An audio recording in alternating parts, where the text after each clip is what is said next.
This video is about how to calculate your standard deviation using your Sharp calculator. Now, as you should be aware from class, you're not required to be able to calculate your standard deviation from the formula. However, you are required to calculate standard deviation in the exam using your calculator. Most calculator brands will be able to do some adaptation of this method. However, please speak to your teacher if you are unsure about how to do standard deviation on your particular brand of calculator.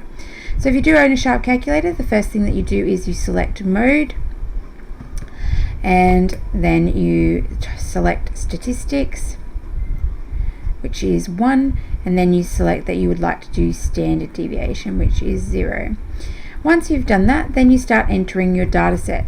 Now, this differs slightly from when we're entering single values into our calculator, because this time we're entering the actual score and how many of them there are.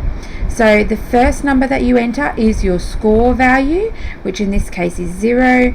You press the store button, which you'll notice has a small comma above it, and that should appear in your screen. And then you select 3 for this example, which is your frequency. So frequency here is 3. And then, just as you did in the other method, press M+ to store.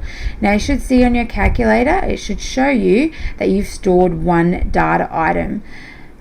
Once you've done that, then you can press your next score, which in this case is 1, again store, which is your comma, and 7 for your frequency. And then you continue that pattern until you've entered all of your data set. In this case, there should be 11 pieces of data that you enter. Once you enter those 11 pieces of data, you should be then able to calculate your standard deviation. So you select alpha and then 6, and 6 has the standard deviation sign sitting above it, and then equals, and that will produce your standard deviation answer. So for this example, standard deviation, once we've calculated it in our calculator, so I have my 11 pieces of data to enter my calculator now. So then alpha 6 equals, and it's calculated, and it's telling me that my answer 2.264, and that's my answer for standard deviation for this question. Okay guys, good luck.